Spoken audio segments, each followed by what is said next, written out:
جو نہیں مانتا وہ مسلمان ہی نہیں ہے. اس پہ مجھے یہ بھی نہیں سمجھ آتی کہ یہ اس کے اوپر کنٹروورسی کیوں ہے.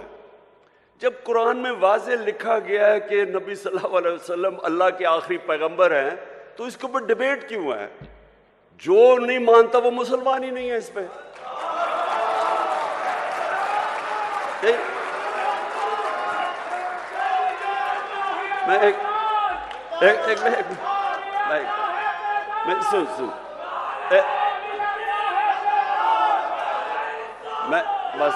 میں میں صرف یہ کہہ رہا ہوں کہ یہ بار بار کہ جی وہ فلانا قائدیانی ہے، کسی کے اوپر بھی انگلیاں اٹھائی جاتی ہیں. میں سمپل بات کر رہا ہوں، جس نے بھی قرآن پڑھی ہوئی ہے اس میں یہ چیز تو واضح ہے نا کہ محمد مصطفیٰ نبی صلی اللہ علیہ وسلم اللہ کے آخری پیغمبر ہے.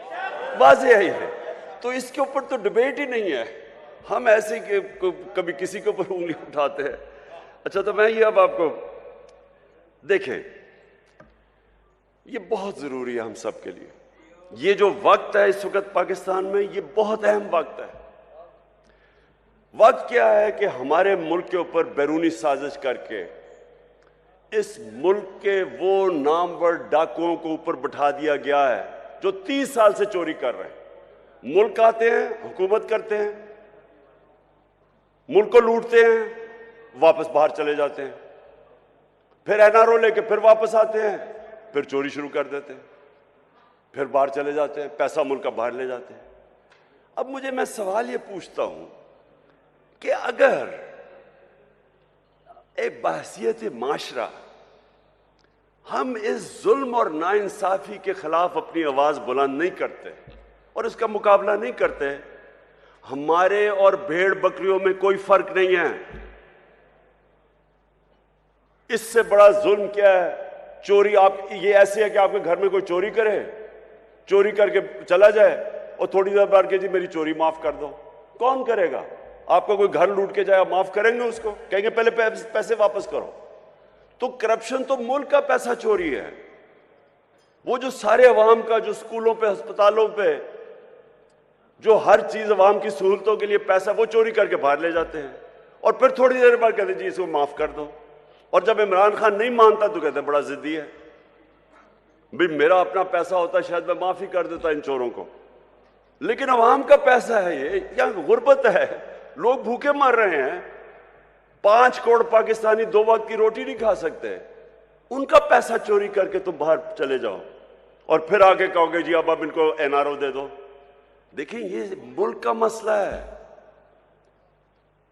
میرے نبی صلی اللہ علیہ وسلم نے واضح طور پہ کہا کہ جو قوم چھوٹے چوروں کو جیل میں ڈال دیتی ہے اور بڑے ڈاکوؤں کو معاف کر دیتی ہے، این آر او کر دیتی ہے، نہیں پکڑتی، وہ قوم تباہ ہو جاتی ہے.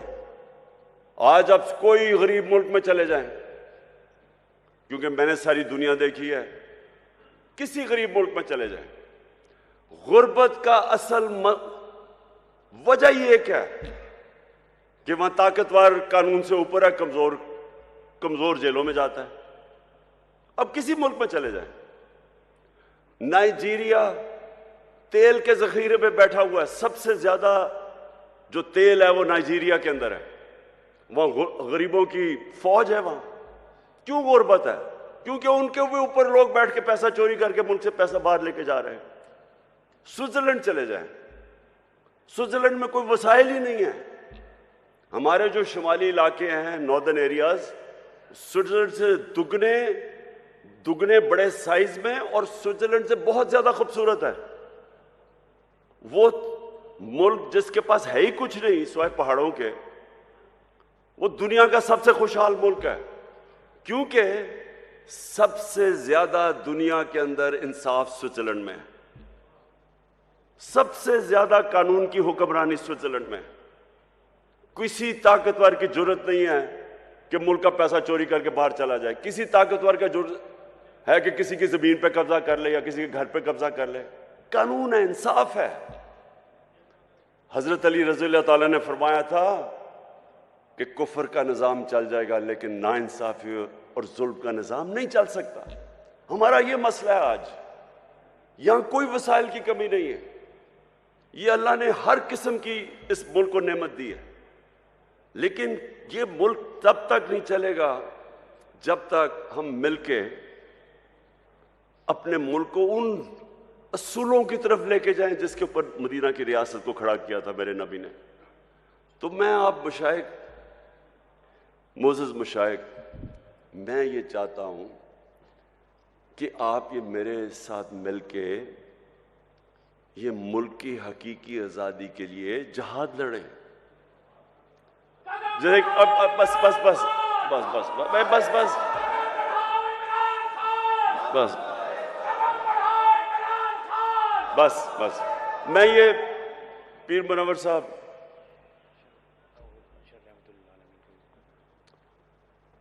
پیر منور صاحب، آپ کے بڑوں نے قائد اعظم کی مدد کی، اس سپورٹ کے بغیر پاکستانی نہ بنتا۔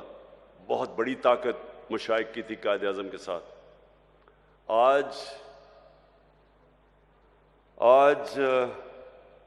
آپ سب کی پھر ضرورت ہے کہ جو پاکستان کے اوپر اس وقت کیا جا رہا ہے، جو واردات ہوئی ہے کہ ایک باہر سے سازش ہوتی ہے،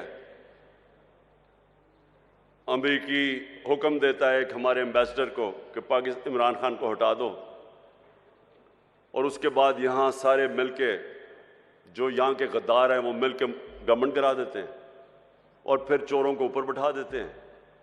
اور اگر ہم اس کو تسلیم کر جاتے ہیں تو ہمیں یہ بڑا واضح ہو جانا چاہیے کہ ہم اپنے ملک کی مستقبل کی قبر کھود رہے ہیں۔ اس لیے یہ جو آنے والے دن ہیں، اس میں آپ سب کو اپنی ڈیوٹی دینی پڑے گی اپنے ملک کے لیے۔ میں صرف آپ سے یہ چاہتا ہوں کہ لوگوں کو کم از کم نبی صلی اللہ علیہ وسلم کی سیرت اور سنت کے تحت لوگوں کو اب جگانا شروع کریں۔ ان کی سب کچھ انہوں نے جو اصول بنائے ہوئے ہیں کہ ملک چلتا کیسے ہے، عدل اور انصاف کیا ہوتا ہے، انسانیت کیا ہوتی ہے، وہ آپ لوگوں کو آپ کو ضرور تبلیغ کرنی چاہیے اس وقت، کیونکہ یہ ٹائم نہیں ہے۔ ہم بڑی تیزی سے نیچے جا رہے ہیں۔ ابھی شہباز شریف نے جا کے امریکہ میں معافیا مانگی ہے کہ جی خدا کے واسطے ہمیں پیسہ دے دو نہیں تو ہمارا ملک تباہ ہو جائے گا۔ سوچیں، اتنی محنت کر کے سازش کر کے 5 مہینے پہلے گورنمنٹ آتی ہے، آج ساری امریکنوں کو وہاں جا کے کہہ رہا ہے کہ جی خدا کے واسطے ہماری امداد کر دو نہیں تو ملک کا دیوالیہ نکل گیا، نہیں تو ہم اپنے قرضے نہیں واپس کر سکتے۔ سوال تو ان سے یہ پوچھنا چاہیے کہ آپ کے سارے پیسے، اربوں ڈالر ساری دنیا کو پتہ باہر پڑے، ملک کے لیے پیسے مانگ رہے ہو، اپنا پیسہ باہر رکھا ہوا ہے، دوسروں کو کہہ رہے ہو کہ ملک میں پیسہ لے کے آؤ اور اپنا پیسہ باہر لے گئے ہو۔ تو میں آخر میں سب سے ابھی سے ہی میں اپنی حکومتوں کو، 4 ہمارے پاس حکومتیں ہیں، گلگت بلتستان، آزاد کشمیر،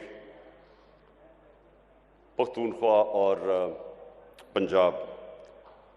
انشاءاللہ ہم نے پچھلے سال بھی اور اس سال بھی بھرپور طریقے سے 12 ربیع الاول بنائیں گے،